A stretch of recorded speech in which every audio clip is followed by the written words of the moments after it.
People who don't like me don't stop my praise. The enemy is doing the absolute best he can to discourage you and to whip you to make you feel like you're not gonna make it to your next. Do I have a witness in here? Because you don't need to be around somebody that's intimidated about your future. You don't need to be sitting by somebody that's jealous of what God's getting ready to do. If you are discouraged, that yoke tonight has been broken. I come tonight with a prophetic declaration that there is nothing that shall be able to stop you from getting to the place that God has ordained for you to be. Whatever is standing before you, it has no power. Tell them you are unstoppable.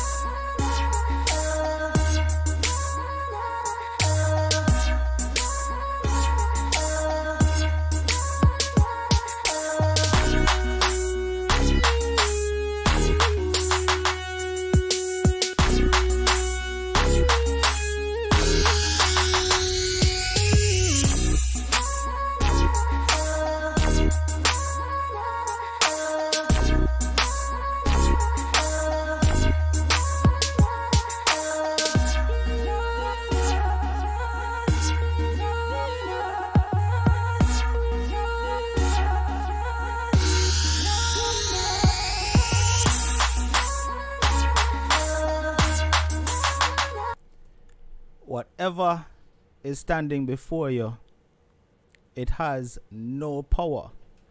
Just let them know that you're unstoppable. You know, when you hear the intro night after night after night, every show night, I don't realize just how powerful those very words are, you know. Some powerful words in the Unstoppable family. Whatever is standing before you, it has no power. Just let them know that you are unstoppable. And, you know, there's power in your words. If you believe and you constantly tell yourself these things, nothing can stop you. You know, nothing can stop you. You have to believe it, though. And you have to constantly tell yourself these things and speak success over yourself. Good night, Unstoppable family. How is everybody doing on this blessed Friday night? I'm feeling awesome. You understand? Thank you, Kizzy. I actually love this color as well. I think it suits me. Yeah, you know? So thank you so much. You know, hope everybody is doing well tonight. I'm seeing all the familiar names that I'm used to. The humble lady is here tonight. Patricia is here tonight. Navlet in the building. Jen there. All right, good night to everybody. Now, as soon as you forward on, all right, I'm seeing the numbers going up. So thank you so much. As soon as you forward on, click that thumbs up button. You know that is very important for the growth of the channel and the growth of even this very live stream that we're on right now, because you know the more you interact with the program, the more you click the thumbs up button. Well, you only can click the thumbs up button once, but the more people who click the thumbs up button, right, you will be able to tell YouTube, say, "Ewa, over here say it up me, you know," YouTube are gonna say, "All right then, share it out to more people." See, they will jump up 42 already. Thank you so much for them likes there. Let's get it a little bit higher. Marissa says, "COVID has stopped me now, unstoppable. I thought it was over. It catch me." Oh my, Marissa, I'm so sorry to hear that. Hope you'll feel better soon. All right, and you know you're doing whatever you got to do to get better. All right. Now, family, we have a guest tonight that wants to share an ordeal that she is presently faced with. Right, and you can see from the title what she is going through, and she's here to get into full detail as to what's happening and what actually happened to get her to the point where she is right now. Right, I'm not going to give out too much details. I'm just going to allow her to share her situation with us, and then you know we can get a full understanding. All right, now before I introduce the guest, I'm going to of course pay the credit to the sponsor for the program, and then I'm going to introduce the guest to the show. Family, now I'm sure someone will hear a few of these phrases at some point. It's all in your head. We can make the pain go away. here, just take this pill. Or just watch it for a little while, man. Maybe we stop. But guess what? If you don't want guesswork, if buts are maybes, then McLaren's Age Reversing Wellness Center should be your next stop. State of the art equipment to make it easier for you to get the answers you seek. Them assess the problem and provide results the same day. Family, you need to schedule your appointment if you want to get the answers. 914-278-9394. Or you can visit the website mclarenswellness.com. Check it out. Now, Slam IPTV is the service that you definitely need. No matter where you are around the world, you can get IPTV services from Slam, right? And we're talking about the greatest channels you could possibly ask for. Live TV channels, they have a movies category, and they also have a series category where you can go and find whatever movies you want to watch, whatever series you want to watch. Or if you want to watch on live TV, you click on that too. All right? Remember now, some of the United States and want to watch some live TVJ news, you can go right there and pull up TVJ. Or if you're there at Jamaica, you can watch any HBO, Cinemax, Fox, all of them if you want it with Slam IPTV. The number is 647-858-4337. You can call them via WhatsApp, send them a message, and let them know that you would like to inquire on the service. Now, when you reach out to Slam, ask them about the yearly package, because the yearly package right there is a great deal. Once you get that one-time payment, you don't have to worry about nothing again. 647-858-4337 is the number. You can also check out their social media pages at slam_IPTV. All right, it's that simple, family. I want to send a big shout out tonight to Imhotep in the building. Big up yourself, family. And also I want to say hello to Denise, who is tuned in tonight as well. Hello to you. Now, so far we see we are a few persons sent in a super chat so far. Thank you so much, that's appreciated. All right, we see Marissa sent in a super chat, and also Vivian sent in a super chat, and Lisa K, big up yourself, Lisa K. Thank you so much for that cash app that you sent in so far. As soon as the program start, it's appreciated. And also more want to say all of the people in there right now, let's get the thumbs up. We need it. Now we are going to introduce the guest of the program. Now before I do that, remember the rules of the platform. You are never allowed to be disrespectful to my guest. You are never allowed to call my guest outside her name. Not fool, dunce, idiot, jackass, yammed, or nothing like that. Or else you will be blocked. We not do disrespect over yourself. You are free to interact with each other. Mix and mingle in the comment section. But just be respectful. Now before I bring the guest on, I want to also ask everybody to just bear with her, because as you can see from the thumbnail, it states that she is actually presently sleeping in the airport because she has nowhere else to go. So you may hear from time to time a little bit of noise in the background. You may hear a little announcement over the speakers and all of that in the airport. So please just bear with her, and if you hear that little bit of noise, be understanding. All right, let's get the guest on. Call a good night. Good night, Unstoppable, and good night, everyone. All right, so I heard I'm kind of nervous, so no need to be nervous. No need to be nervous at all. I can hear that the noise got a little bit louder than when we first got on the call, but we'll handle it. We'll bear through it. Okay.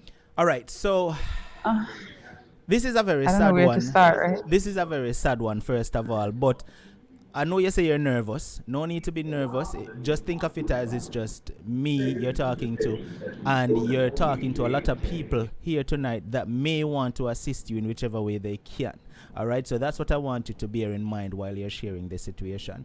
All right, I want you to be open and honest and just talk to us. All right, start from the very beginning. You say you don't know really where to start. Start from the very beginning of what got you where you are, why you got where you are, and how you ended up in the situation you are presently. All right, go right ahead. All right. The situation that I'm in presently, though, to the beginning of like when I came to this country is where I'd like to start. Yes, go ahead. Right. Mhm. So, all right. So I was born on a tiny island that's very modern. So we always traveled to America, like for shopping, and the economy is good. So people from this country don't normally migrate. Like, so when I came to this country, I came here when I was 18.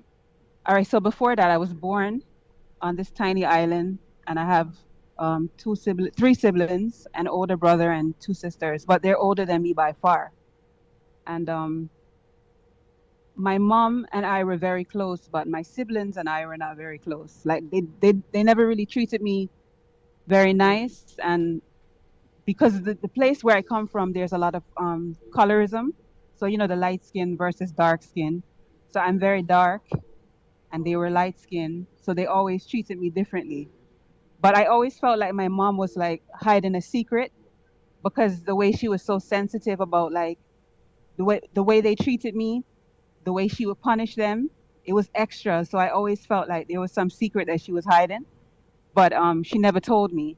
And when she used to get angry, she would say things like, "Oh, I could tell you something, and you drop dead if you know the truth." So I used to start to wonder, okay, maybe I have a different father, because she's always saying these things to me like, "Oh, I can make your heart stop, right now." And so then as I got older, I would start to challenge her and say like, "Oh, I must have a different father. That's why you say those things to me." So my mom worked for a subsidiary of Sandoz Resort, and she worked there for like 20 years, and they gave her own office. So as soon as she got her office and she became a manager, I'd hear her coughing at night. I would wake out of my sleep and always hear her coughing, but she used to smoke cigarettes. So I thought, we all thought it was because she used to smoke.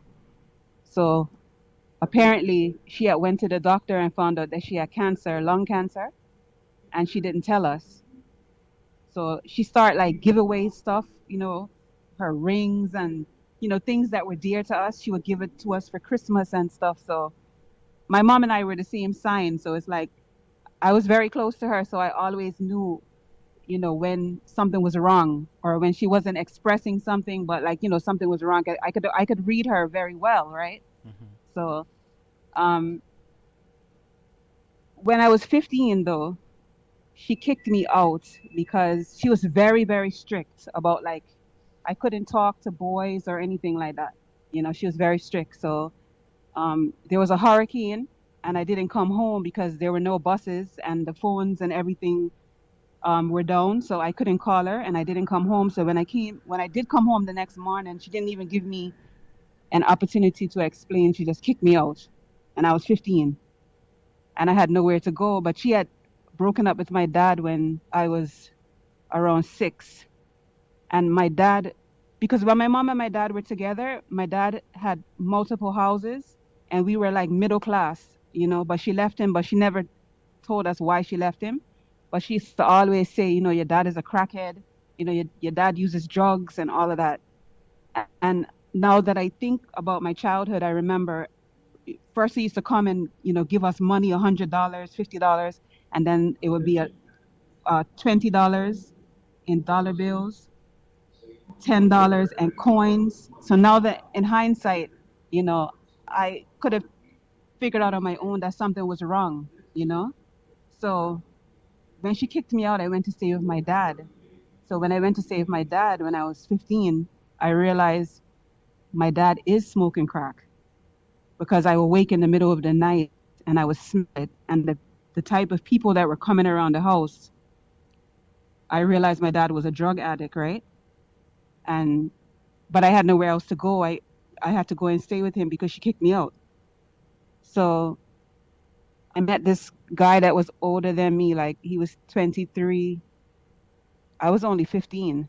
But I had to leave my dad's house because the police would come there and they would do their drug bust, and I was trying to study, for school and get some sleep at night, and 3, 4, 5 o'clock in the morning they would kick in the door and flashlights and all of that in my face, and my dad would say, it's my daughter, and it was embarrassing because like the neighbors and everybody knew.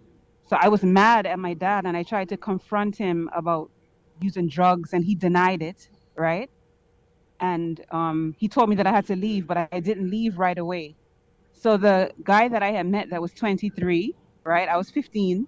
He should not even have been interested in me, but we became close because my mom stopped talking to me, and I had to go live with my dad. So I really didn't have anybody. Now, this boy, I didn't like him, but everybody else said, he was cute. And I had low self esteem because, according to my sisters, I was black and ugly and my hair was picky. And, so I felt like if he liked me, then, I must be something special. So I ended up being in a relationship with him, but he was very abusive and he used to beat me up. And one time he even beat me up in front of my dad, and my dad was like at the stove, like cooking like crack cocaine at the stove. And so he beat me up, he was choking me and everything, and my dad was like behind a screen door and he didn't do anything. I was devastated like when that happened.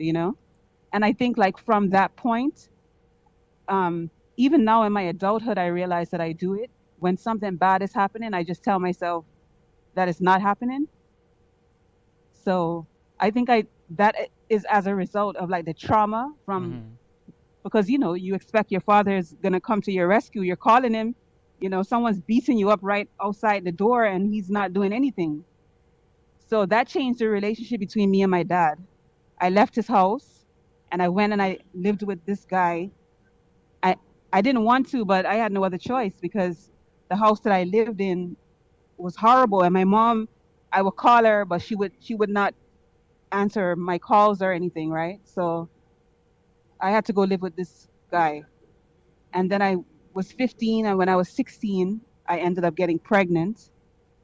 But he used to not only did he used to beat me, but when I would go out and he tell me not to go out, he would he would choke me until like I almost passed out. Like that's like it was like a horror movie. He would choke. Sometimes I would pass out, and he's over me, choking me, telling me he's gonna kill me. So when I got pregnant, because I lived with him, he forced me to have sex with him because I didn't like him at all, but I just had nowhere to go.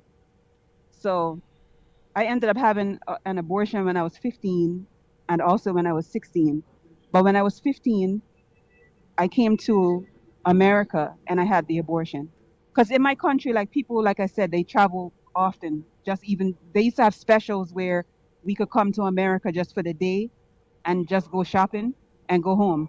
Mm-hmm. So he made the appointment and I came. I think the place is still there, Park Med on Park Avenue in Manhattan. And I went there and I had an abortion.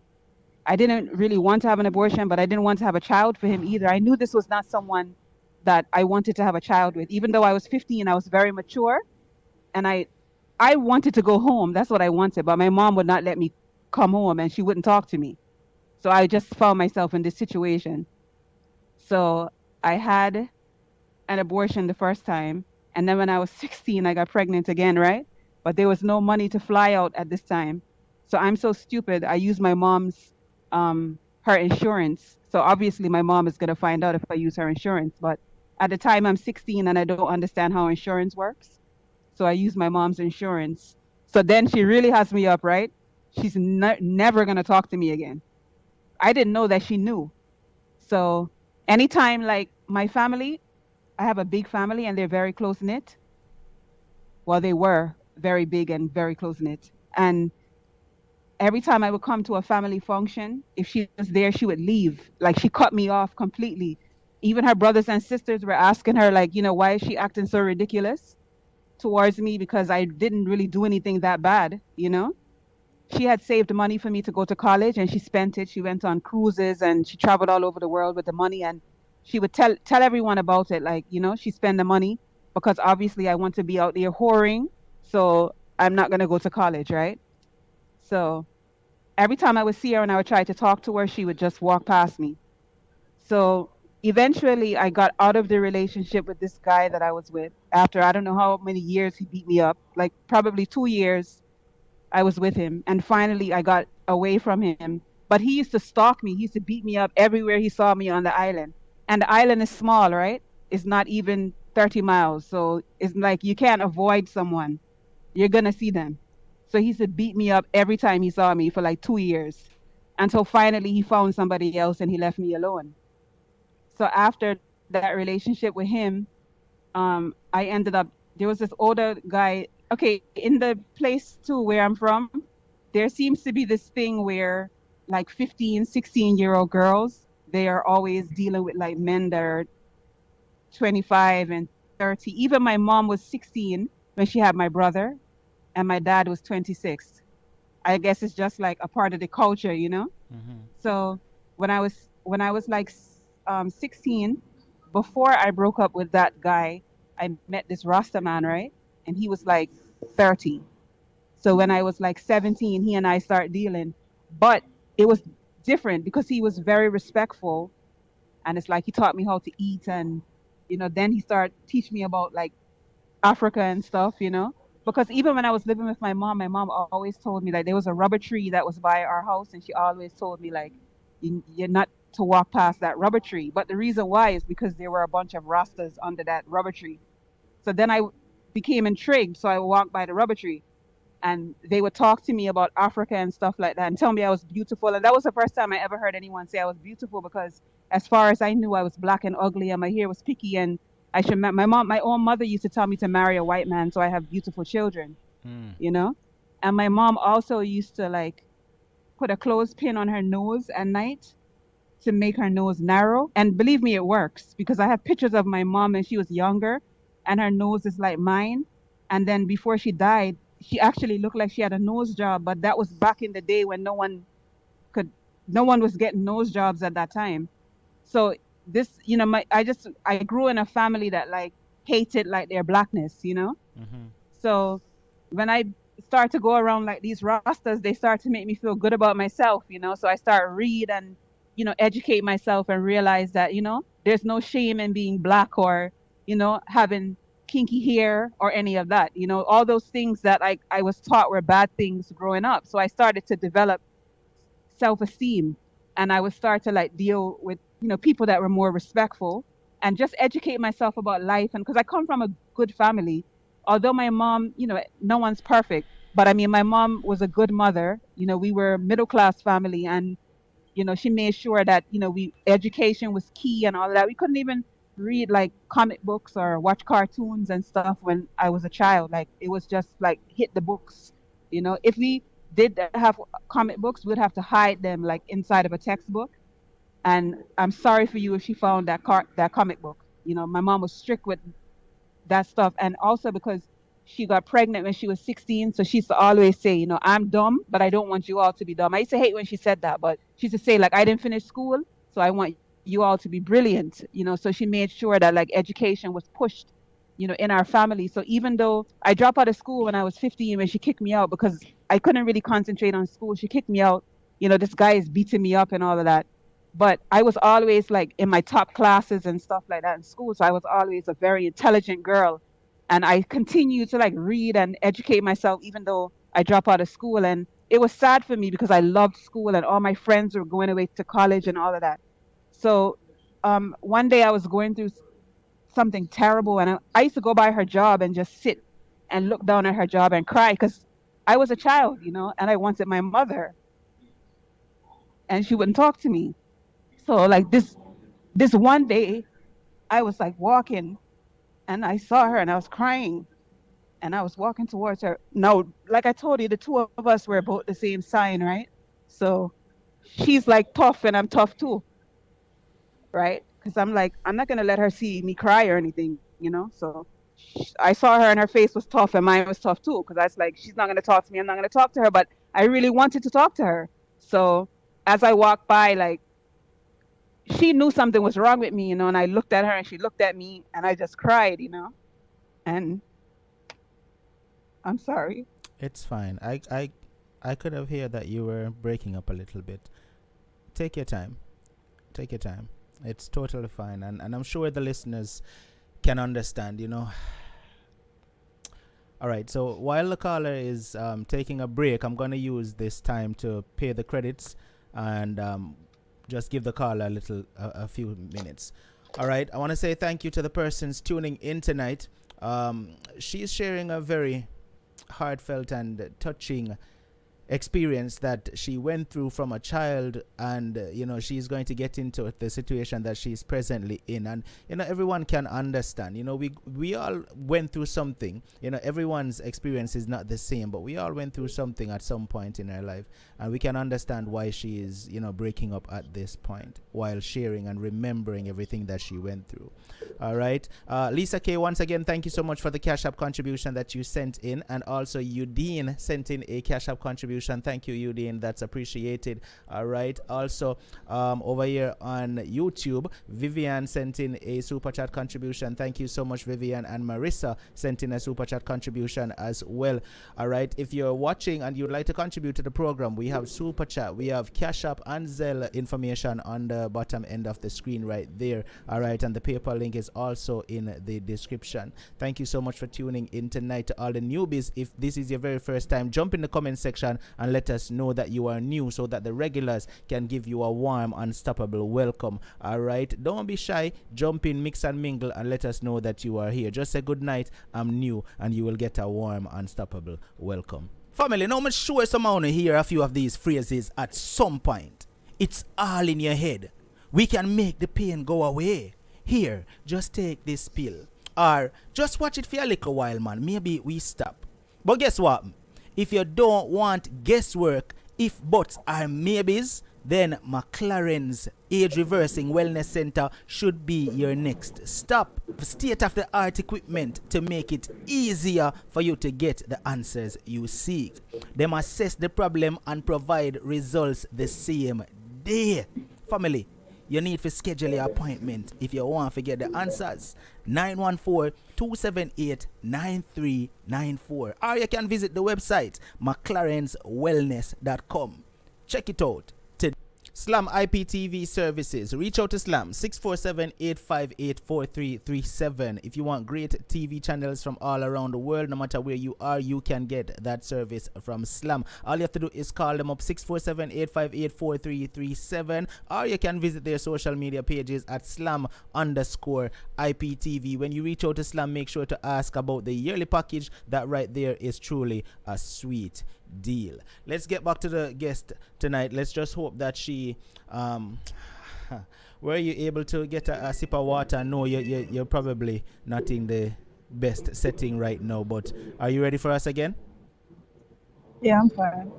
All right, so Yeah, viewers, just thinking about my mom. viewers, please, like I said, please bear with her. It's an emotional ordeal that she is going through right now, and we just have to be understanding as she shares. And also just reminding you about the noise in her background. She is presently staying or sleeping in the airport, as you could see from the thumbnail, the title on the thumbnail, right? She's going to get to that shortly, so just please bear with her. If you hear a little bit of noise in the background, that is why. Okay, all right, let's pick up from where you left off, and whenever you feel the need to take a break, it is fine. Okay, Thank you. go ahead. So, as I walked past her, like she just opened up her arms, So I just cried. It was like cause I wanted to go home. I wanted to talk to her, and so finally she accepted me back, right? But she told me I can't come home. She was like, you're almost 18. I think I was like maybe a month or two away from 18, and she was like, it's time for you to go out on your own now, and you can't come back home. But I had an apartment. I had gotten an apartment, and she must have spent like $1,000, like just furnishing it. And, she would still like buy stuff for me and do stuff for me. But she told me that like, I have to, be on my own now and just, become a woman now, and to remember the things that she taught me. But see, the thing is, at first I thought she was harsh, but now I realize she knew that she was dying. Because remember, from I was 15, she was coughing, and now I'm almost 18. So she knew that she was dying. So that's one of the reasons why she didn't want me to come home, because she wanted me to become a woman, because she knew that she was leaving, And my mom used to always say stuff like, when I'm dead and gone, when I'm dead and gone, she used to always talk like that. So she knew that she was dying. Like we realized after, because after she died, like she left a note for us she left a letter, and it was all of these things in the letter that we realized that she knew for years that she was dying, and she didn't tell us. So I didn't have much time with her because, remember, I said she died when I was 18. So I only had a couple months with her before she died. But we were very close at that time, and we talked. And from I was young, right? I never saw myself growing old like on that island. I used to always say, "I'm leaving, mommy, I'm leaving," and she used to get mad. She used to even beat me when I would say it. Like, she didn't want me to leave. You know, I used to always say, "I'm leaving. Yo, as soon as I get of age, I'm leaving." I used to always say that. And she used to get angry. And then when after when I saw her after we made up, I would tell her I'm leaving, and she would look at me and she would tell me I know. And she would tell me, "I always knew you were different, and I always knew you were leaving. And I always knew that out of like all of my children, you have like a bigger destiny than the rest, you know?" And she said, "It's okay if you leave." So I used to wonder, like, why is she so agreeable and stuff now, right? I used to tell her that I'm going to grow my locks, and she used to tell me she's going to kick me out. So when she saw me now growing locks, she told me they're beautiful and can she touch them? And I was like, why is she so nice about certain things that she used to beat me for when I was younger, you know? So she ended up like with an oxygen tank, right? And she had to have oxygen so she could breathe. Since I dropped out of school, I went to adult education. I wanted to get my GED because I wanted to go to college, and I wanted to make her proud. I didn't think she was going to die because, you know, you're young. You don't think anyone's going to die like that. So I thought some good food and, you know, we could take care of her and she'd be fine. Because she never actually told us that she had cancer either. You know, she never told us what her affliction was. So we didn't really know what it was. She was very secretive about it. So I went to school. I was with her one day and I made her food and she was talking to me. She was telling me stuff, right? But one thing she used to always say to me is, your brother is useless and your sisters don't like you. So you know you're going to have to take care of yourself because you're not going to have anybody. You have to learn how to be alone, and you have to be okay with it because you're not going to have anybody. Your sisters hate you. She used to always say that to me, right? And they used to treat me like they hate me though, because the two of them, they look exactly alike. People think they're twins. And then here's me, black with nappy hair. One of them, when she comes to America, people speak Spanish to her because she looks Hispanic, right? And the two of them, they look alike. So they used to do things to me to show me that they hate me.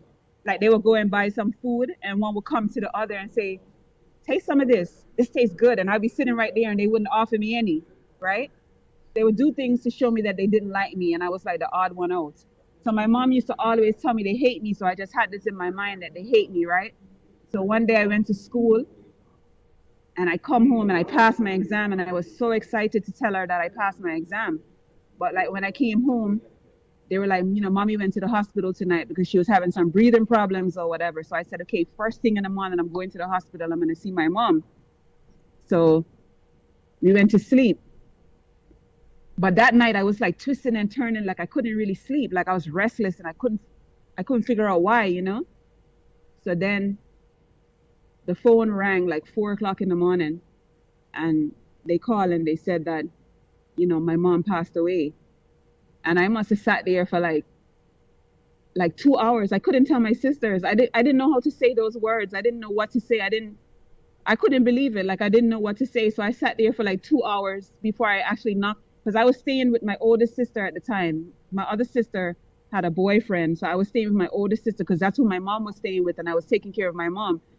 So I finally went and I told my sister. And then, you know, we all broke down. And then my dad came to the house and stinking of crack cocaine and telling me because I know what it smells like. Even when I'm in New York and I pass a crackhead, I know the smell. Because I know from when I lived with him. I know what they smell like. So when he came to the house, he's smelling like crack. And he's telling me everything is going to be okay. And I'm looking at him like, how can everything be okay? And my mom is gone and like, I'm left with you. And you're useless. Like, how can everything be okay? This is what I'm thinking, you know? So after my mom died, I stayed with my sister, my oldest sister, for a while. I wouldn't really say that she treated me like shit, you know, but I was kind of rude to her sometimes too, because when I was young, I was rude. But you know, as a kid, when you're ostracized, you're going to lash out. You're going to be rude. So I was rude to them, you know? So I used to be sometimes kind of disrespectful to my older sister, and she's like 11 years older than me. And in my family, like we're very respectful to people that are older. So I couldn't live with her because she should tell me like, two bulls can't live in one pen, so you have to go.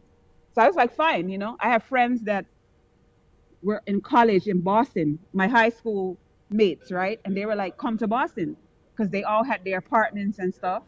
And they were like, come to Boston, And I was like, well, I don't have no college money. And they were like, we don't care. Like, you just stay with whoever and we'll just all be like family.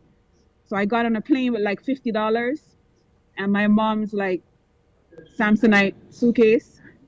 And I went to Boston.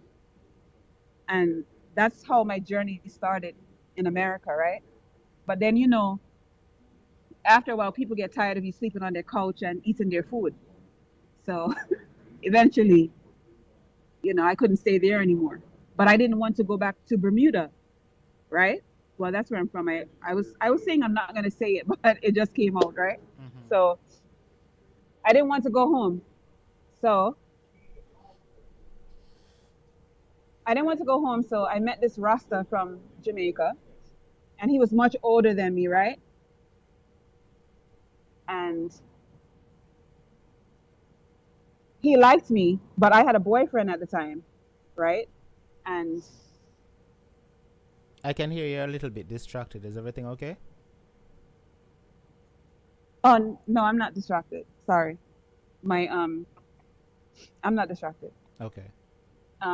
Yeah. So he liked me, but he was much older than me. He was like 35 or 36. But I liked older guys, but I didn't like him like that. I just wanted to be friends with him, right? But he kept pushing, the boyfriend girlfriend thing, right? So I told him that I was in a relationship, and he said, okay, it's fine. And then he knew that I didn't have my papers, right? So he was like, well, we could just be friends. And then he was like, well, I can marry you for your papers. And I was like, but you want to be in a relationship with me, and I don't want to be in a relationship with you. So how is that going to work out? I don't think that's a good idea, because I'm not an opportunist. Like I'm a really caring person. Like I care about people's feelings and stuff. Even if I'm not romantically like attracted to you, like I still care about people's feelings, and I don't want anyone to feel like, I'm taking advantage of them. So I was kind of reluctant to do the marriage because I was like, I know this guy really likes me. He always says it. I know by the way he looks at me, everything, that he likes me. And at the time though, he was cool. Like he used to do yoga and all these things that no one was doing back then, right? He used to eat all these foods that everyone calls superfood and all of that now. He used to eat all that food, and he was in America from he was 18 years old, right? And he was like 35 when I met him, and he didn't have even a hint of an American accent. He only spoke patois.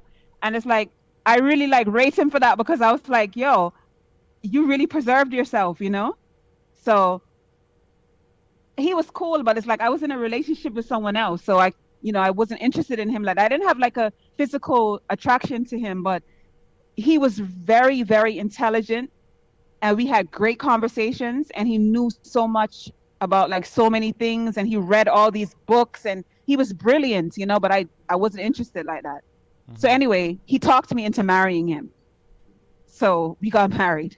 And the same day that we got married, I was like, listen, right? This is not a real marriage. I am not interested in you like that. We are just friends. So he said, okay, cool, right?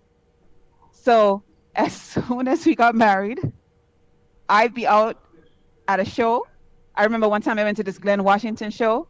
I'm there, standing there talking to this guy, and someone drapes me up by my clothes, and it's him. You're talking to my wife? What are you doing talking to my wife? I'm like, we already established that we're not husband and wife. So he started doing that like in various places, and like wanting to like fight people and scream at them and say, you're talking to my wife and all of that. So then I was like, okay, we need to annul this marriage, because obviously you think it's a real marriage. It's not a real marriage, and I'm not going to go through with it.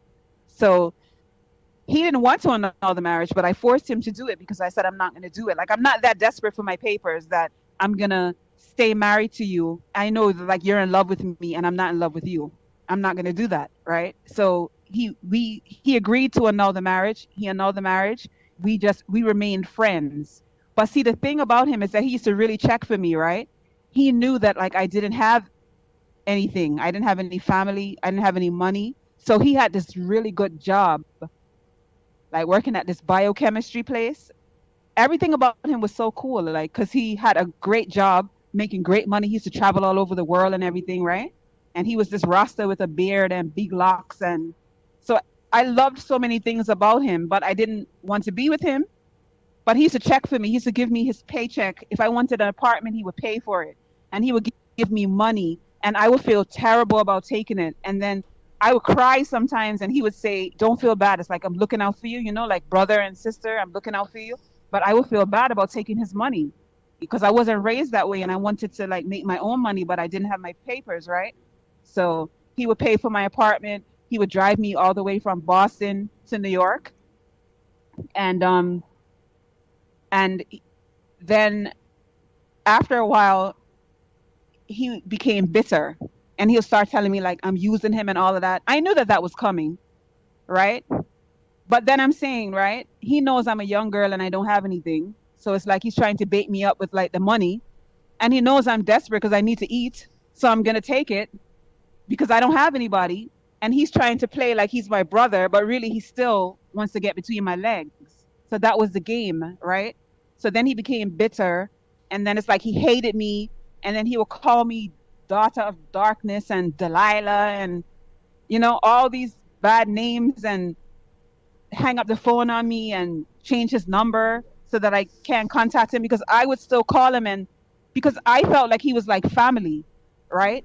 So I would still call him and make sure he was okay, call him on his birthday, buy him birthday presents. And I checked for him like, you know, like family, but he didn't want that. He didn't want a platonic relationship. He wanted to be my man. So then he started to hate me, right? So then eventually he took up this crazy lady.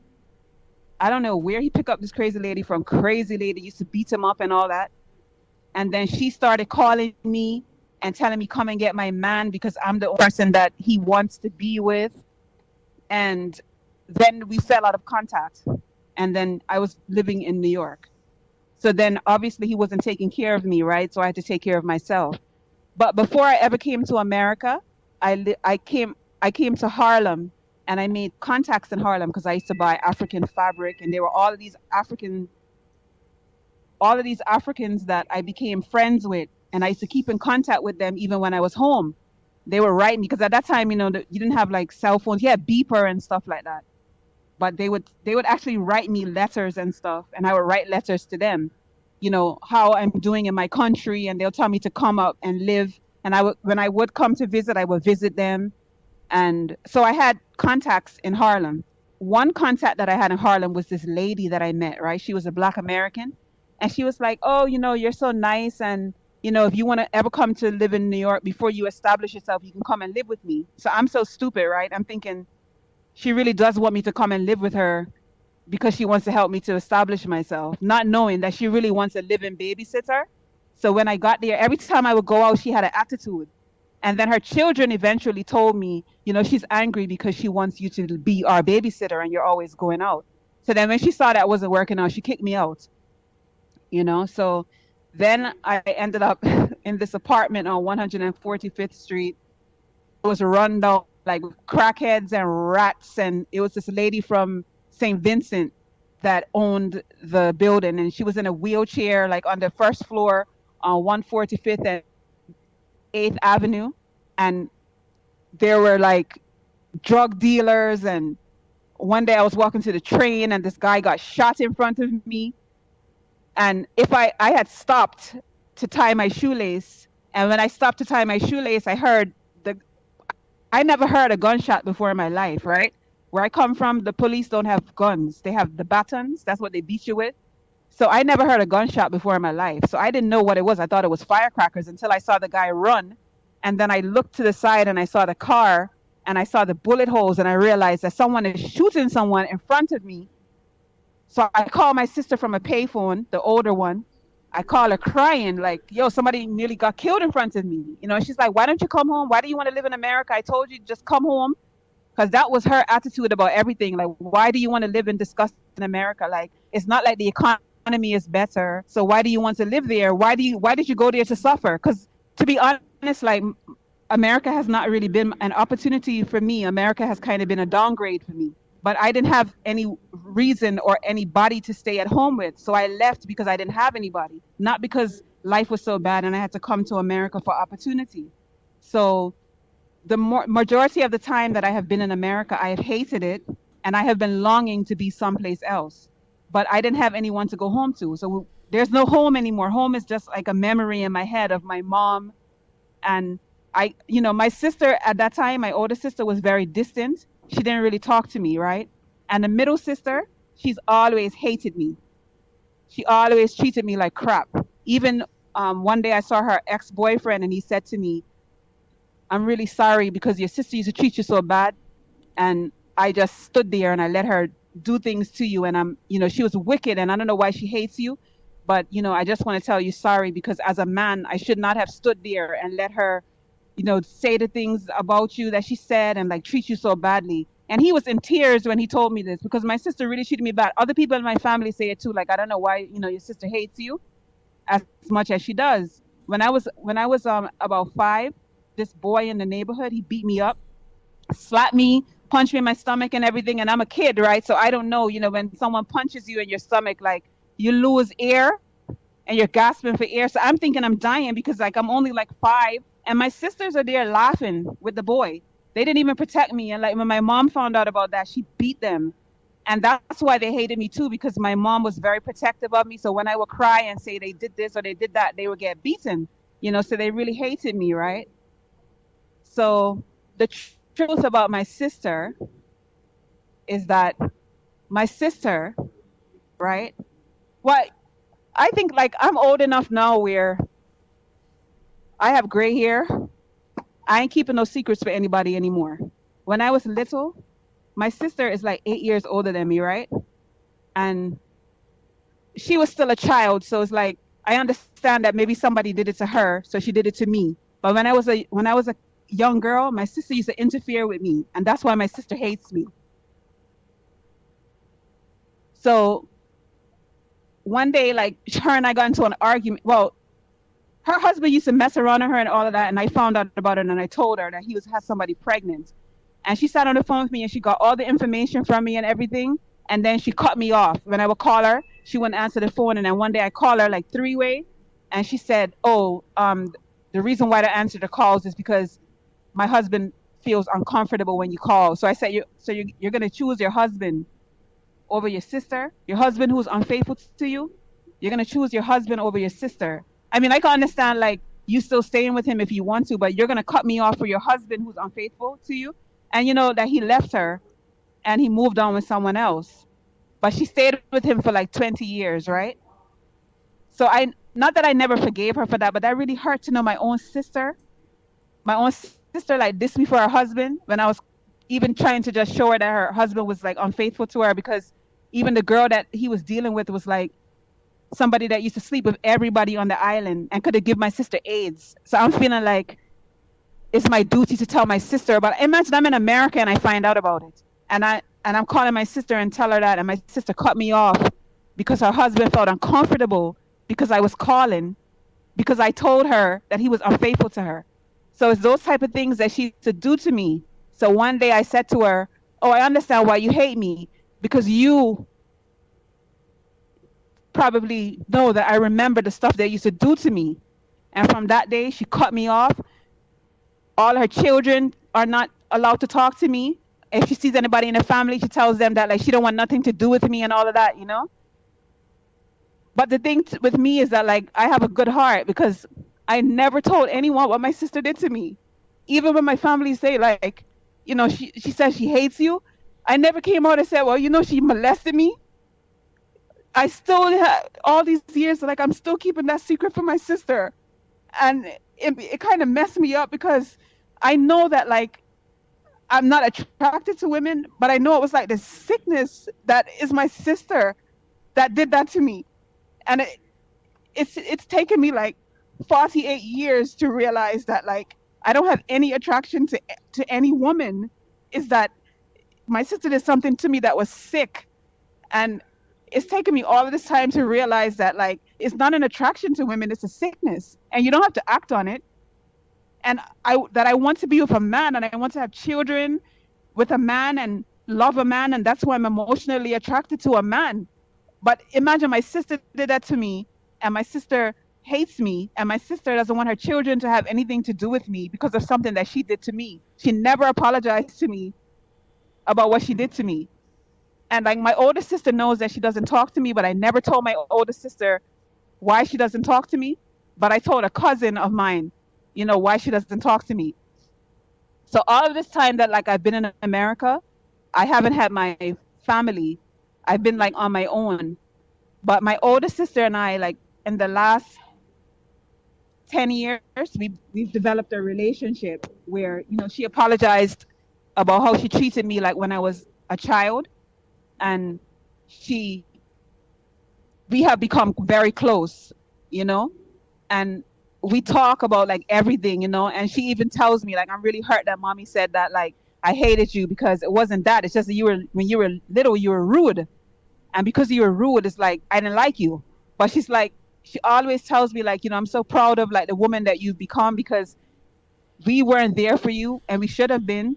Look how many years my sisters are older. Like my brother is like 12 years older than me, 13 years older than me. My older sister is like 10 years older than me. You know, this other one is like 8 years older than me. Do you think I could have a sibling that's that young and let them move to a foreign country and never look about them and see if they're okay or anything? I could never do that.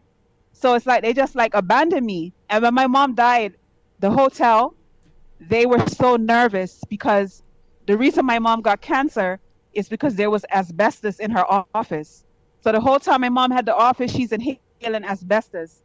So not just my mom, but 14 other people at that same hotel, they died from asbestos poisoning, right? And my family was the only family that did not get any money. Everybody else got like $5 million. My family was the only family that didn't get any money because I left and my sisters never pursued the case.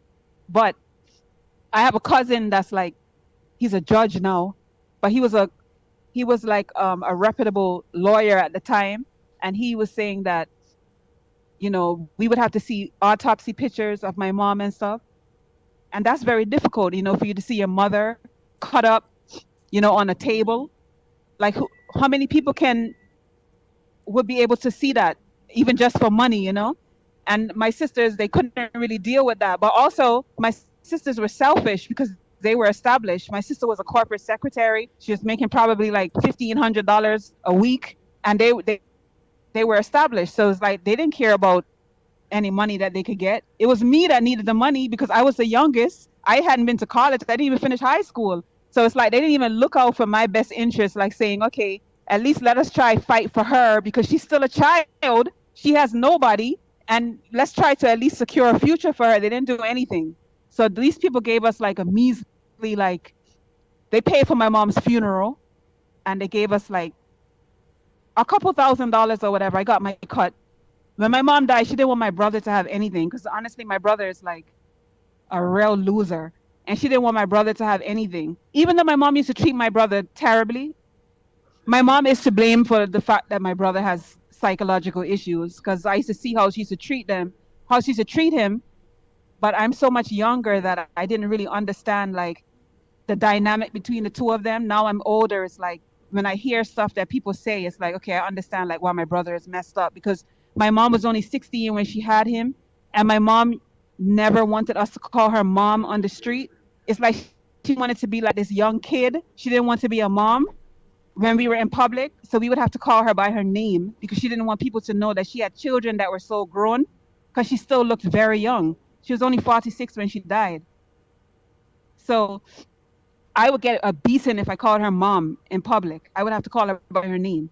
So my brother All right, hold on a second was for me, much Carla. older than me. Hold on a second for me. All Yeah. right, so family, I noticed that a few of you saying that we're almost at the hour, but one thing I'm going to say is this. I'm giving the caller the opportunity to let it out because most of you may have noticed that she needs to let these things out and get it off her chest, and that's exactly why I'm giving her the platform to do that.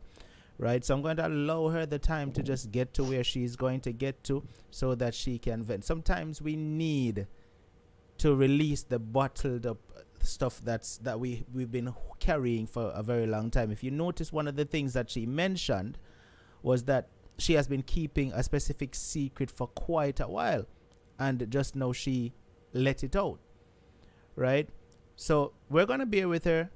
I'm not gonna end the program yet, though we're at the hour, but I'm going to give her, Oh my God, it's been an hour. it's fine, I'm gonna give you the opportunity to let it out, because we can hear that you need to let these things out. You've had them bottled up for way too long.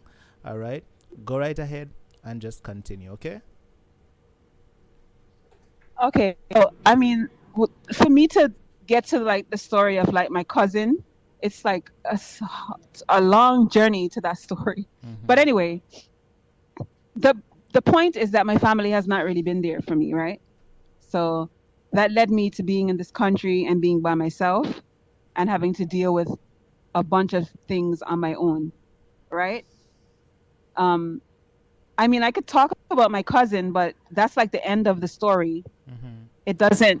I could talk about my cousin. Okay, I don't really know my cousin though. Okay, tell you what I want you to do then in that case, all right, because you had gotten to how you ended up in the US, and how you got to New York, right? So what I want you to do is tell us from that point what happened and what led to where you are presently. Let's do it that way. There's a whole bunch of stuff that led up to me being to where I am now, because this is like the end of my time in New York, right? So what I was actually doing was leaving. I was exiting. I was leaving the country, right? So, my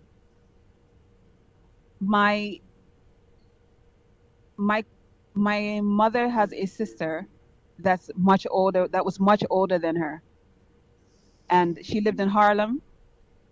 She was born in the same place I was, but she lived in Harlem for many years, and she had a daughter, right? But she never ever told us about this. Well, we knew about the daughter, but she never brought the daughter around us, which now in hindsight is weird, because my family is very close and we were very close to her. And remember, I said I went to Harlem. That was like one of the first places I went when I came to New York, right? So my cousin was living in Harlem, only a few blocks away from me. And I used to always talk to her mom, but her mom never talked about her. And we didn't know her. None of us really know her. It's only like one or two of like my cousins that know her, but none of us really know this cousin. She's much older than me. Like she's a couple years younger than my mom, right?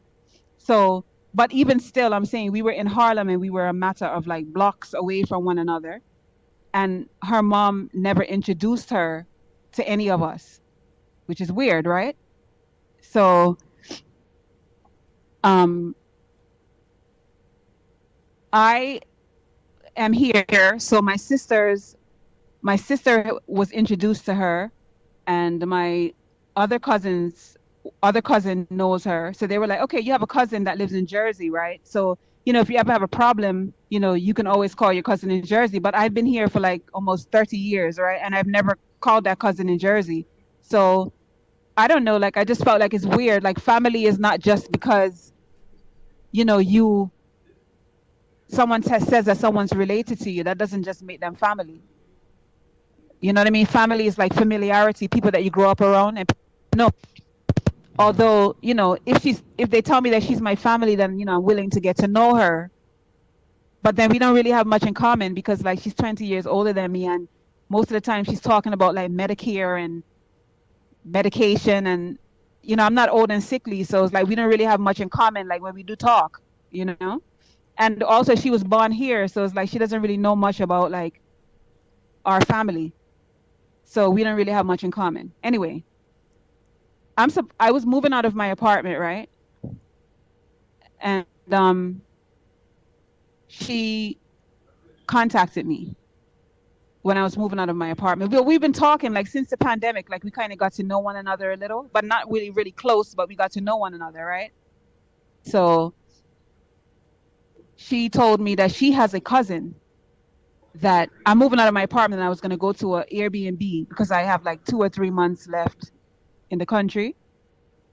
So I was going to go to an Airbnb, and she told me that she has a cousin who has the beginning stages of dementia.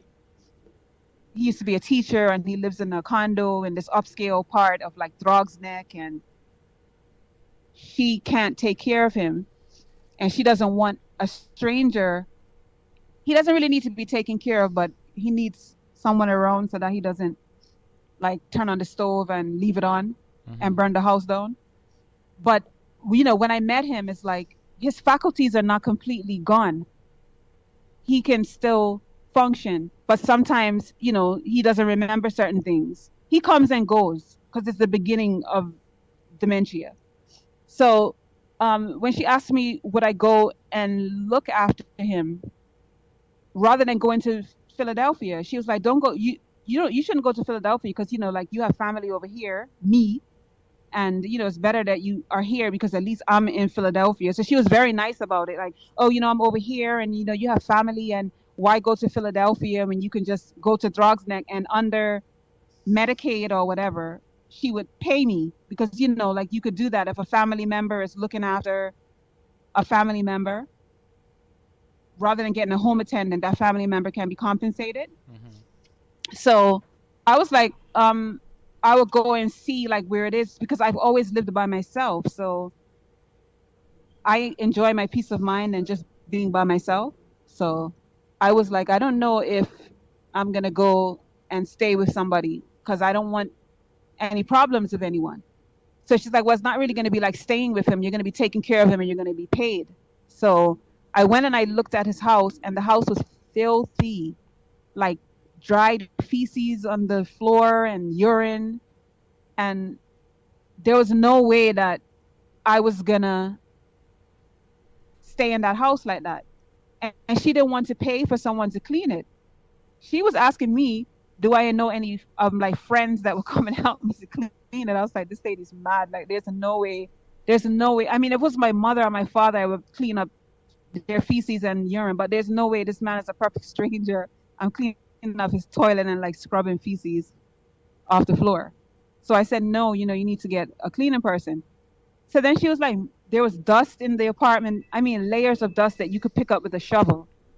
And she was trying to like put a mattress, an air mattress to the side so I could sleep there. And I'm like, no, I'm not sleeping in this house unless it's clean. I'm like, are you crazy? There's no way that I'm sleeping in this house.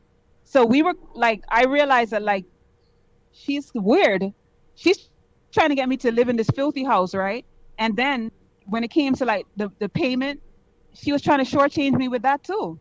She was trying to like pay me nothing, like almost like nothing, right? And then she was like, and then I was saying to myself, well, what does this lady really think of me, right? If she thinks that like I'm gonna come here and I'm gonna take care of this man, and like I'm not gonna be compensated, I would just go to the Airbnb. So then I felt a way about it, like I shouldn't do it, And then she was like, oh, well, you gave me your word that you would do it or whatever. I said, then you need to be straight with me, like where the money and stuff is concerned, and also like about making sure that the house is clean. And she was calling me constantly about it because I was telling my sister, like, I'm not really comfortable with going there. And my sister was like, well, if she's going to pay you, just tell her, exactly, put on the table, what your terms are or whatever. And if she can't meet them, then, like, just go to the Airbnb. So she was calling me like constantly about it and everything. And she also is in the beginning stages of dementia, but it's like, I didn't really realize it at first because she was always repeating herself and always asking me like the same questions. And then I had agreed to do it. Right. Even the man was calling me and asking me like, am I going to go and stay or whatever? And, I told him yes. And then I was feeling apprehensive, like I don't know if I really want to do it. So she would call me and say, well, you gave me your word, and I am a person that if I give you my word, I am going to do it. she was like, it's somebody's livelihood at stake, and if you don't do it, he's gonna have to stay in the hospital, and he's uncomfortable in the hospital. So I was like, okay, I said I would do it, so I guess I'm gonna have to do it because I agreed to it. So we came to an agreement about the money, and then I was okay that I was gonna go there, right? So then I was like, I told her, I said, the same way you're telling me that I should give you my word about coming there, I need to know that this thing is legitimate, because like I have my apartment, right? And right now I have my peace of mind, and I'm by myself in my apartment, and I'm giving up my apartment, and I'm going to the Airbnb, but I'm shipping stuff out of the country. So if I'm not going to go to the Airbnb, then I'm going to use the resources that I have to ship my stuff out of the country. So I'll be at a loss if this thing doesn't happen. Like, you do understand that? She was like, no, I totally understand that, and I'm not going to mess you up like that and all of that. So the day that I was supposed to go to his house, she was calling me. Prior to that, she was calling me constantly about going to his house. So then the day that I was supposed to go to his house, she called me and told me that, oh, I don't know if this thing is going to work out, because he's saying that he doesn't need anybody at his house, and the hospital was saying that he has to stay at the hospital if he can't agree. The house isn't clean, and it's not going to work out. I'm like, what are you talking about? Like, I gave up the keys to my apartment and everything. Like, I'm moving out, and I shipped stuff, right?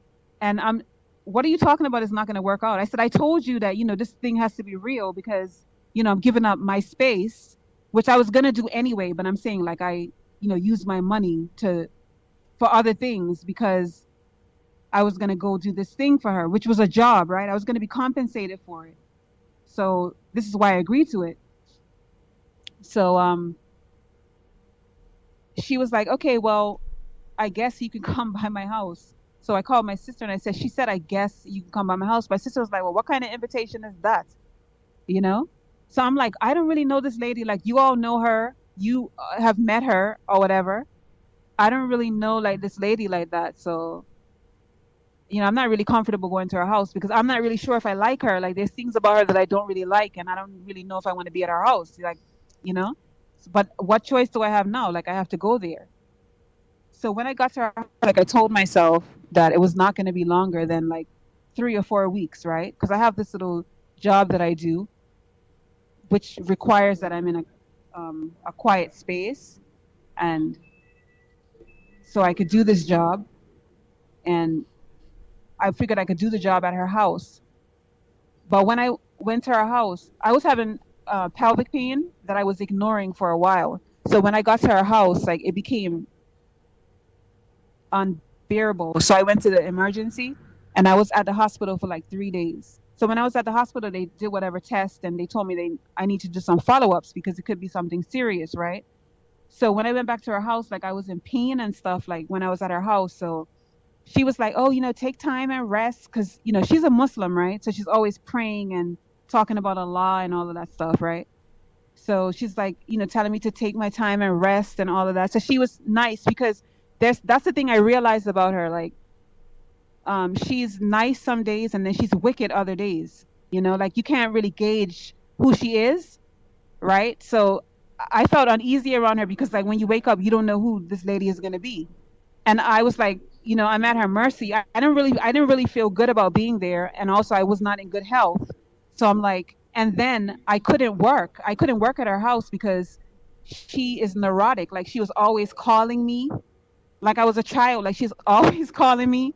And like, if I would go into another room, she's calling me, asking me like where I am. It was difficult to even think, let alone like work at her house. And her husband is like going deaf, and he's Egyptian.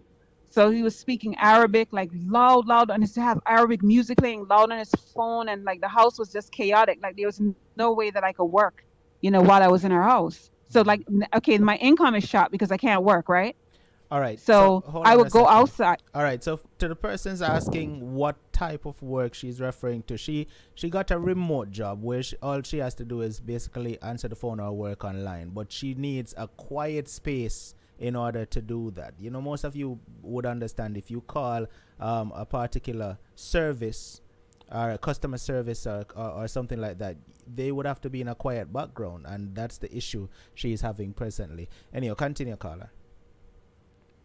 Yeah, so I would try to go outside and work, but that was difficult too because my phone has to be like I have to be stationary because I have to be able to charge my phone. When you talk on your phone, the battery runs down, and that was difficult. And then like where I am in Jersey, it's by like Teterboro Airport, so planes are always landing, so it's loud outside. So outside is not going to work either, right?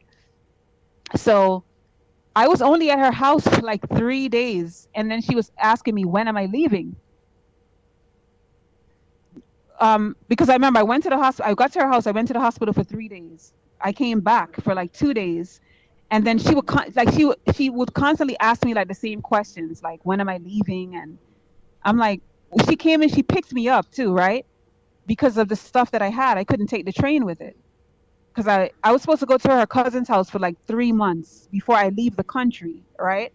So I have 3 months, worth of clothes and, things with me, right? So she picked me up to carry the stuff to her house. So when she picked me up to carry the stuff to her house, she knew I wasn't coming for a week. She said she thought I was coming for a week. We never discussed me coming to her house for a week. When I did come, she's like, well, you can come and stay, until, until you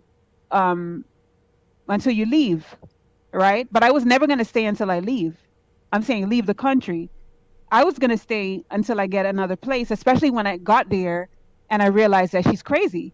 She's really crazy. Like, she has two refrigerators, and she has OCD, right? So she has two refrigerators, and they have to be packed like a certain way. And she puts everything in the refrigerator. Onions. She puts pear in the fridge when they're not ripe, thinking that they're going to ripe. Like onions, garlic, everything goes in the fridge. So the fridge is ram-packed with stuff. And she wouldn't even give me like a half of a shelf to put my food on. And if I did use a half of a shelf, and it went over, she would stuff all my stuff in like a scandal bag and like push it at the back of the fridge so everything get crushed up, like the kale and the tomatoes and everything get crushed up. So it's like I felt from the moment that I got there that I was not wanted, that I was not wanted there. So I'm calling my sister and saying like, yo, this lady's really crazy. Like, I did not want to come to her house in the first place. Like, I need to work so that I can make money and I could get out of her house, because she knew that like my situation, that, like I was shipping stuff out, and I actually was doing her a favor. If I had just stayed focused and done whatever I was supposed to do for myself, I would be in Pennsylvania right now in an Airbnb and I would be fine, right? Because she asked me to do the favor for her, and she was begging me to do the favor, look after her cousin. And because she asked me to do that, that's why I got sidetracked from, doing my own personal thing, right? So then, okay, she asked me a week after, when am I leaving? But she was also making me feel really uncomfortable, like 6 o'clock in the morning, because she wakes up at 5 to pray. 6 o'clock in the morning, she'll knock on the door and tell me she needs to talk to me when I wake up. Like, who does that? Like, why can't you just tell me that you need to talk to me when I'm awake? Like, why are you waking me up at 6 o'clock to tell me that you need to talk to me when I wake up? So she was just doing I think she was just doing it to drive me crazy so that I would leave right away. And I wanted to leave right away, but obviously I need to work and make money, right? So that I can leave her house. That was the intention when I came there. That's what we had discussed. Because the thing was never to be at her house in the first place. So it's like I just caught up in the situation at her house because the thing fell through with her cousin. So I can't work while I'm there, right? So then I told her, look, I'm going to be out of your house, definitely. I'm going to be out of your house by the end of the month, And I was like, but I need quiet so that I can work, and so I could get the money to so I could leave. But because I can't really work because it's noisy in the house and stuff like that. And so then she said, okay. And then the next day she'd be the same thing. Like, when are you leaving? She would knock on the door early in the morning and ask me, when am I leaving? So come on, imagine if you're living like that. Like, every day you're with someone and they're asking you, when are you leaving? Who is going to feel comfortable with that? Mm-hmm. So, and then remember, I'm in pain because I had just come out of the hospital. So then she started this thing. oh, my husband is Muslim and you can't be in the house when I'm not in the house. So then she started waking me up and telling me that I have to leave because she has to go run an errand and I can't be in the house with him. Right. So, and Little Ferry, where I was, is like 20 degrees colder than New York. So the days where it was chilly in New York, it was freezing in Little Ferry. I would have to sit outside, right, in pain because I had come from the hospital. I would have to sit outside and wait for her to come home. My other cousin that's overseas that knew her prior to me meeting her, she's also Muslim. She's like, there's nothing like that in Islam. Like, this lady's just crazy. And we had no idea that she was crazy like this. So it's like, it's true. Like, you really need to leave, you know? So, my, she kept asking me, when am I leaving? When am I leaving? Right. So then a week, I was there for like on day number 12, she came to me and she said, oh, you know, like I forgot that like we had to take a vacation like this coming weekend. So since I forgot about it, like I didn't know that like we were gonna take the vacation. So, and she couldn't even make eye contact with me when she was saying this because obviously she's lying, right? So I'm like, if it wasn't me in the situation, it's hilarious what she's doing. I would laugh, right? But it's me in the situation, so it's not funny. Cause like I'm like no joke where it comes to like, you know, having a roof over my head. One thing my mom always reiterated, like if you don't have food to eat, make sure you have a roof over your head. So that's not something that I play with. Like I never been homeless, you know? I make sure I have a roof over my head. So when this lady is telling me that, she can't even like look at me when she's saying it, right? Because she's lying, right? So she said, you know, like, oh, you don't have the money for the Airbnb. So she's like, I could pay for the Airbnb so you can leave. So I was like, in my mind, I was like, that's great because I could work for 2 weeks and give her back the money and I could be gone. I'm happy, right? I'm like, that can totally work. Remember, I told you that she's in the beginning stages of dementia too.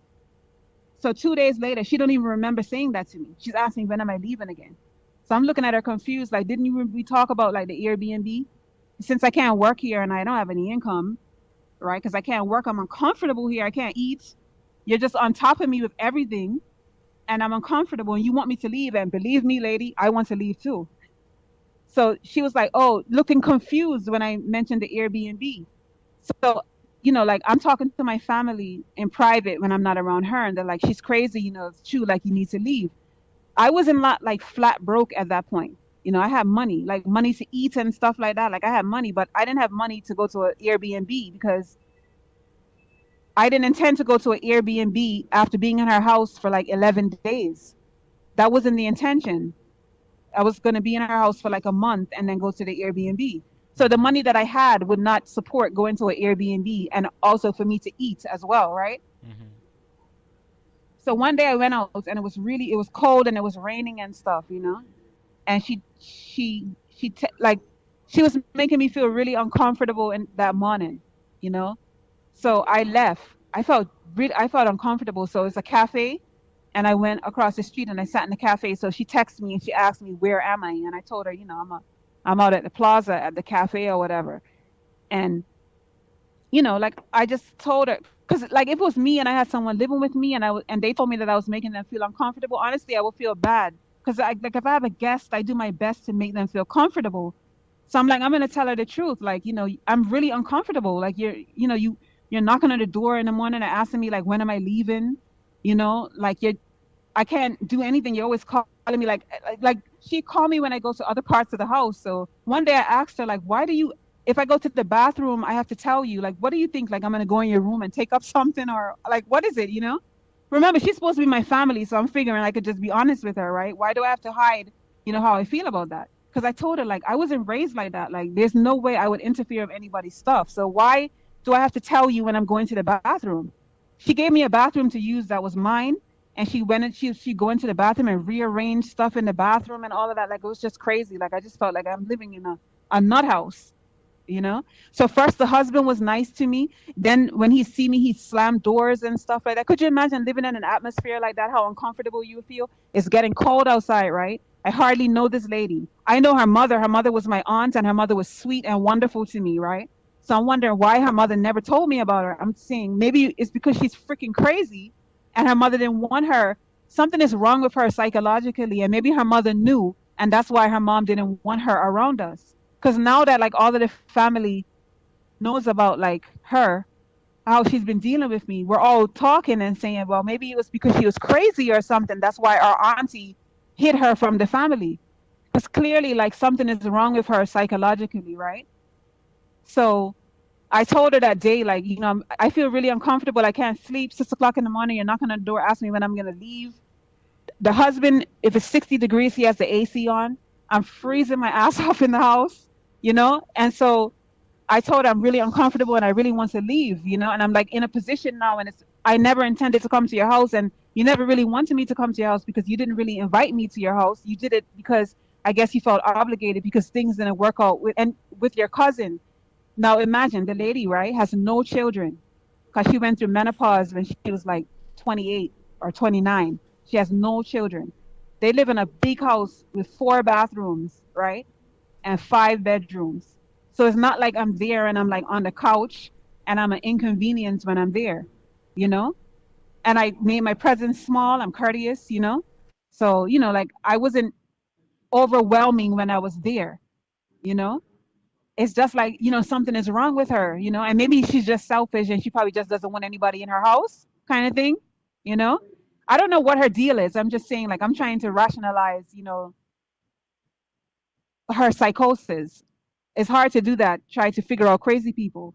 I don't know what her deal is. So anyway, I'm there at the cafe and I'm telling her that, you know, I'm really uncomfortable and I'm not even in good health, you know, and like this is a lot for me psychologically. I'm not even eating and stuff at this point because she's driving me crazy. So it's raining and it's cold. So she says, not, you know, oh, I'm sorry that you're feeling uncomfortable. She says, oh, I make you feel bad. Don't come back. And so that's how I left her house. So Yeah, that's how she that's told how I you left her house. she told you not to come back, and then what? You just went there and got your stuff. So where did you go? No, I didn't. I couldn't go. My stuff is still at her house. There's no way that I couldn't get my stuff, right? Because the day when she told me not to come back, I did not go back to her house because I knew that if I went to her house, I felt like, you know, it's an old lady and I'm probably going to go to jail. So I didn't go to her house, right? I got on the train and I went to Port Authority and I called my sister and I called my cousin in London and we three-wayed and I told them, you know, the situation and, you know, how much money I have. And they were like, you know, go to an Airbnb. And I was like, no, I can't go to an Airbnb because with the money that I have, I'm only going to be able to stay a couple nights. I need to be able to know that, you know, I can stay for a month and, you know, like work. I get paid every 2 weeks and then go, you know, pay for the Airbnb for the next month. The money that I had, right? If I go to an Airbnb, that money is exhausted like in a couple of days. That made no sense, you know? So my cousin in England, she basically, I was around her a lot in my childhood. Like she kind of like, other than my mom, she kind of like raised me. And, you know, her husband just died though. She had to pay for a funeral and all of that. So I didn't even really want her to be involved, you know? So they don't have, like, she doesn't have any money. You know, my sister, my nephew's in college, her other child's in college. Like my sister's I'm really a burden right now for them, you know? So my sister asked me like, you know, like, what am I going to do? And I told them like, you know, I've been in New York for a long time and I helped a lot of people and I've seen a lot of people in situations and I know like the safest place for me to go to is to the airport because I know there's police all around. No one's going to interfere with me at the airport. That's the safest place for me to go.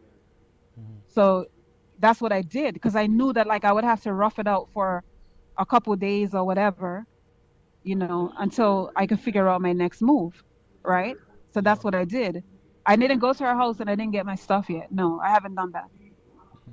Because I couldn't carry the stuff on the bus. Like it requires, you know, it would require me to take a Uber and I have a storage box.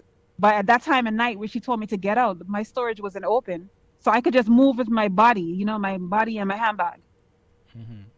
And, you know, I see the thing is that she was making me feel weird and my intuition was strong. I knew that she was going to do something because I see her and her husband like whispering and stuff at night and stuff. And they never used to do that when I first came. So I knew she was cooking up something. So like when she came to me and she said that she was as a vacation that she forgot about, I knew she was lying because she's a person that she's meticulous. Like, you know, she's neurotic. She has OCD. She's meticulous. She has notes all over the fridge. There's no way this lady forgot about a vacation. And I told you she couldn't make eye contact, so I knew she was lying. All She right, knows she's lying. We all know she's lying. so Alison, I saw where you said that 5 rooms and nowhere for her to work. Now, if you listened, you may have heard where she said that, you know, even though the cousin told her she could kind of sort of stay with her, she was watching her every move, no matter where she went in the room. Even if she go to the bathroom, she have to tell her she's going to the bathroom. So she couldn't really access every room. You know, that's what she's basically explaining. You know, the cousin was telling her where and when she could go to what part of the house. All right? So that's what she was saying, Alison. All right, so like I didn't have free access. I didn't have free access to the house. Like it wasn't like I was a guest and I could go anywhere. No, she gave me a room to sleep in, and they right beside that room they would come and they would pray all day. So you could hear them praying and Arabic music, and you could hear everything in my room because the walls were very thin. But I didn't have access that I could. I thought that it would be like that when I got there.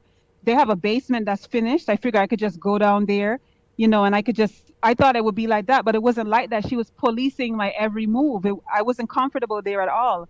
If I would go someplace, even when I tried to take calls, she's calling me. I'm like, I have a client and she's calling out my name, screaming like, where are you? Like my mom, you know? So I'm like, I can't even work, you know, and I tried to tell her, you know, I was trying to work. And then I was like, I can't work in this house. It's crazy, you know? So that's why I couldn't do anything there. Yes, it was a big house, but it wasn't a big house that I had access to do whatever I want to do. And no.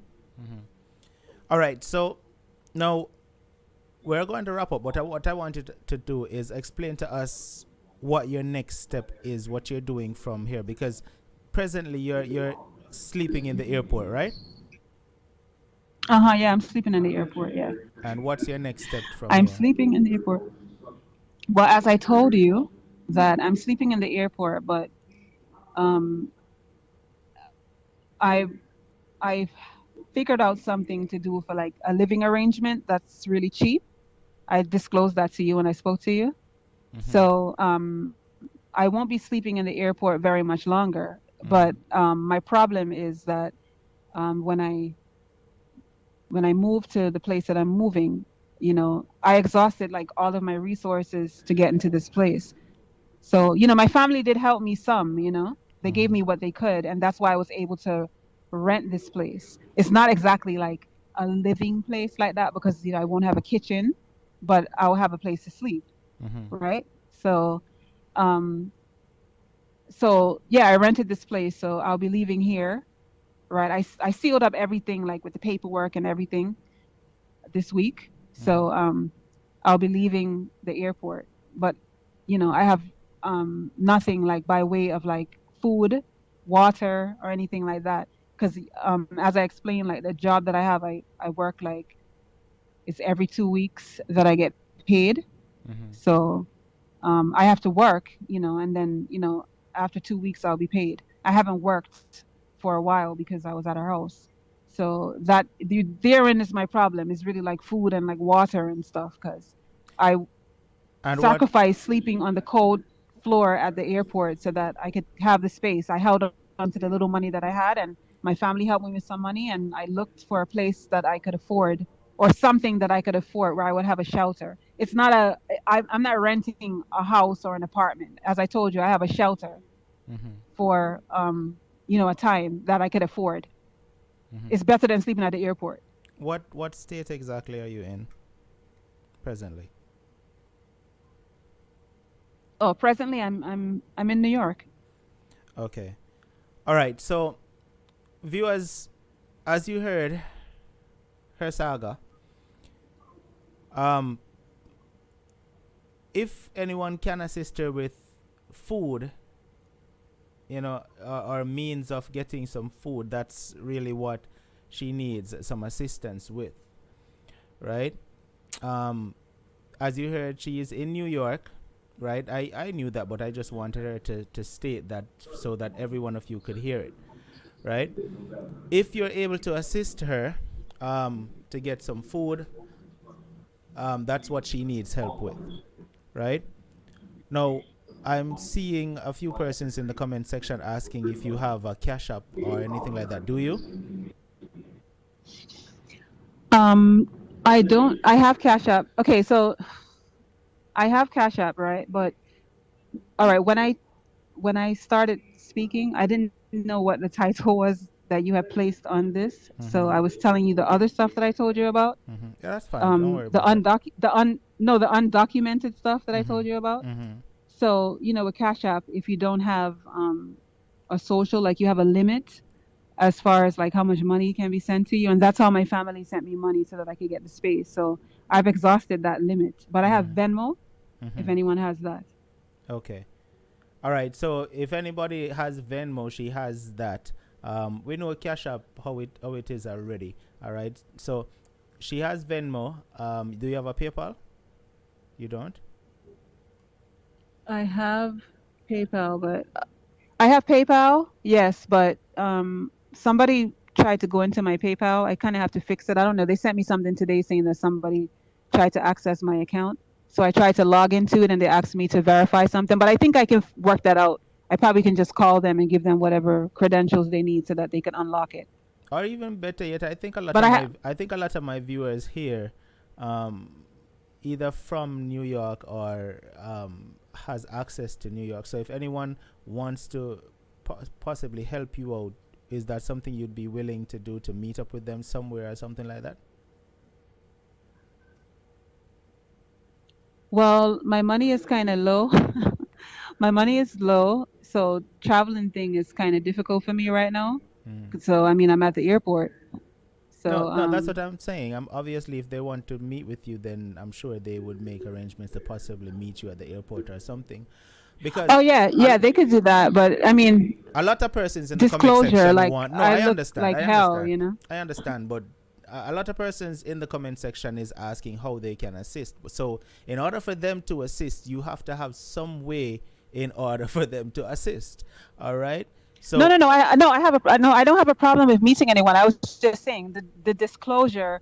I've been here for 2 weeks, so I look like absolute hell. No, right? I understand that. I'm not So, talking I about mean, just that yeah. part. I'm talking about as far as ways in which they could assist you. I'm not talking about just the meeting apart. But you know what? Let's work that out off air. If anyone actually wants to assist her, you can send me a WhatsApp message and I will connect you with her directly. Okay? You and I will talk off here as far as working out everything else. Okay, so if anyone wants to actually assist her with some food or resources to get some food, she would definitely appreciate it. As she said, that's what she needs. All right. I can see in the comment section where a lot of you want to actually help. No, I'm not going to call her phone number out on air, Sharon. I'm not going to do that. Right? Anyone wants to contact I don't want her, that. you can reach out to me and I will let it happen. All right. So, do you have anything else that you want to say to the listeners right now that may want to assist you before we wrap up? I'm going to give you the last word. I mean, thank you for anyone that wants to help me. I mean, I've never been in a position like this before, so I'm glad that people can understand that it's really disheartening that not even, just that a family member would do that to me, but just anybody, like just from, a human perspective that anyone could do that to someone, So I'm grateful for like any assistance that anyone can give to me, because it's embarrassing to even have to come on air and say that, someone did that to me. But I mean, it's more embarrassing for her than me because she did it to me, not the other way around. So I'm very grateful for like, anybody that could assist me with food. I'm a working class person. Like the shelter and all of that, like I'll rough that out. But, food is something that you can't live without. So any assistance with that, like I really, really appreciate it. And just even for like the listening ear tonight, because what's happening to me now is just only one part of my story, because I told you about the other stuff too, unstoppable, with the marriage and right. the taking care of the green card holder without the green card, me Mm-hmm. without the green card. Mm-hmm. So, all those things that I went through. So that's why I started from like, where I left. But that's a whole nother show. Mm-hmm. So I'm grateful for like any help that anyone can give to me. No problem. All right. So I'll give you a call tomorrow, and if anyone contacts me, I will give you the information and the details. Okay. Okay. Thank you so much. All righty. Have a great night. Well, it's kind of Okay. impossible Bye-bye. for you to have a great night in the given the circumstances, but you know what I mean. Yeah, I pray, and I've also met people in worse circumstances than me. There's a lot of people out here like in serious situations, and people that the pandemic just changed their whole lives. So there's always someone doing worse than you. So you have to be grateful for what little you have, At least I have a job, right? So I can get back on my feet. There's some people out here that they don't have that. You can look at them and see they haven't bathed in months, So I'm still grateful, and I do wake up and I still give thanks. Like I have life, so And before I she can move on leaves, from this. It's just a bef- small thing. before she leaves, Unstoppable Family, listen. If you understand what I'm saying, all she's asking for is help with food. Hungry is not a nice thing for beer. All right. If anybody there ever feel hungry, no, hungry is not a nice thing to bear, and it's sad that she ended up in the situation that she's in. So as Imhotep says, if any of you can actually help her, let's help her. Okay. All right. They're asking what's your Venmo. So for those of you who actually have Venmo, what's your Venmo?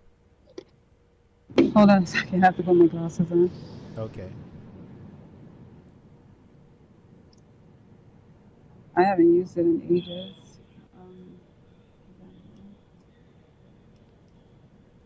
Dr. Mia, good night. Glad to see you here. Thank you for being here. Like I said, anybody who wants to assist her, yeah, man, Camille, hungry is not a nice thing to be. Right now, me hungry, and I could have eat some food, I know what it feel like to not be able to eat, right? So if you want to assist her, as I said, I won't call her number out on air, but you can reach out to me. My number is 754-317-5747. WhatsApp. Once you WhatsApp me, I will connect you with the caller. Okay?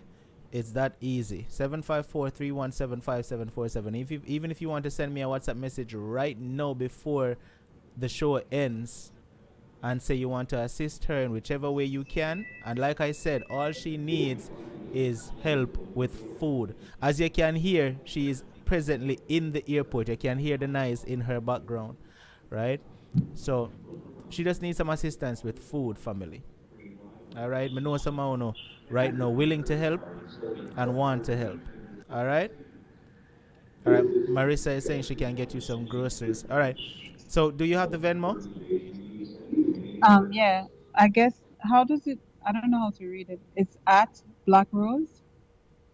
So black, and then dash rose.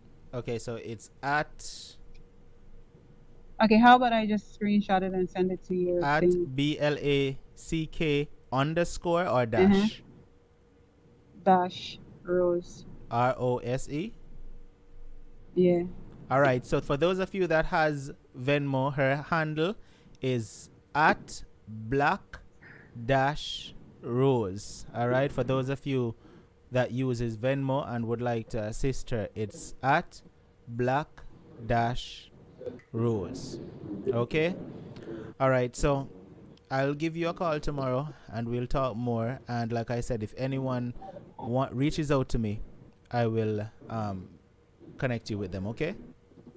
Okay, great. And I sent you the screenshot with the Okay. Venmo, just in case I read it wrong. All right. All right. Thank you. Good night. Yes, and be safe. All right. Take care. All right. So it's at black dash rose. All right, family. That's her Venmo handle right there. All right. It's sad.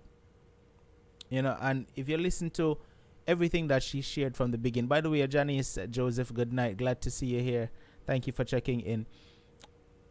It's sad hearing her release the bottled up tension that she had inside all these years, you know.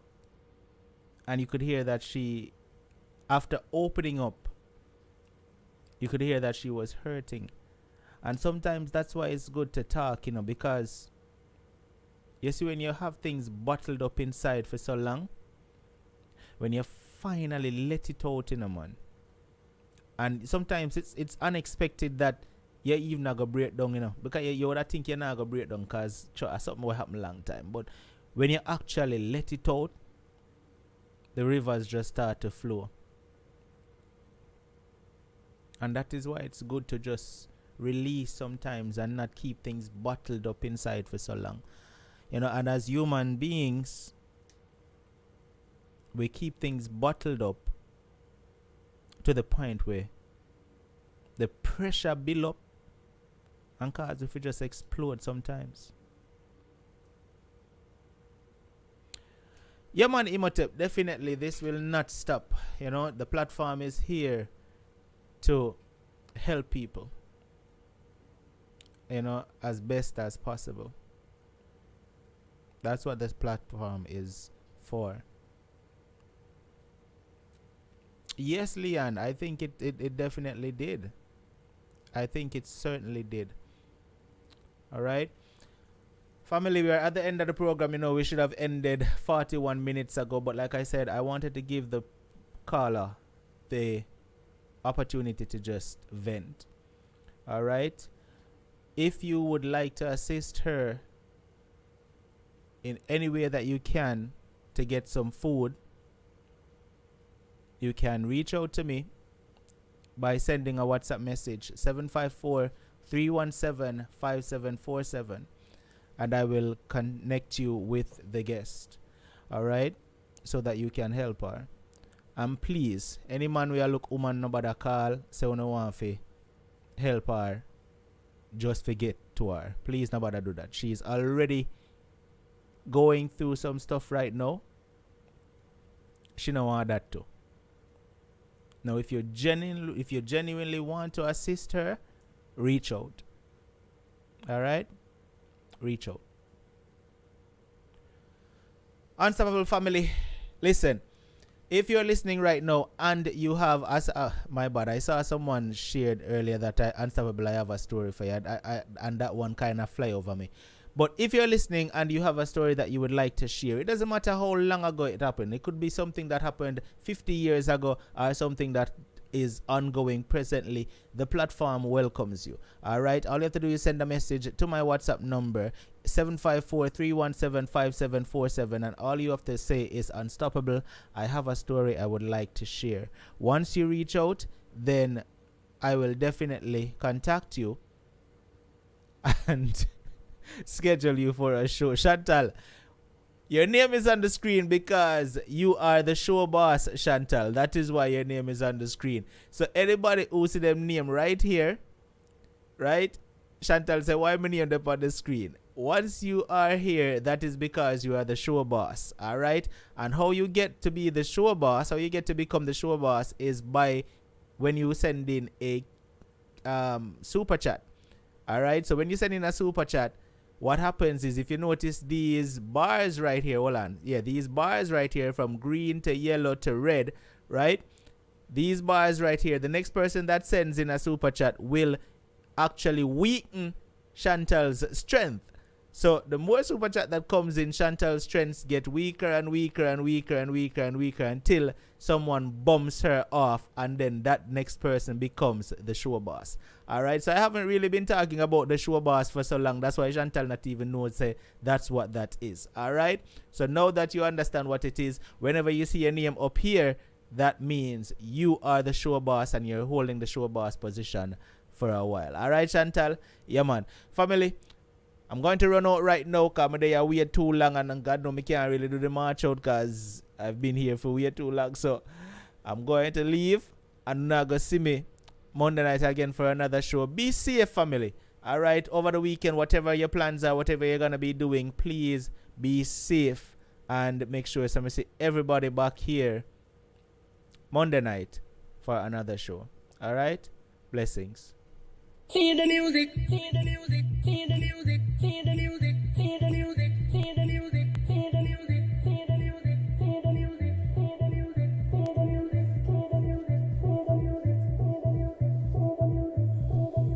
feel the music, feel the music, feel the music, move your waistline, move your shoulders,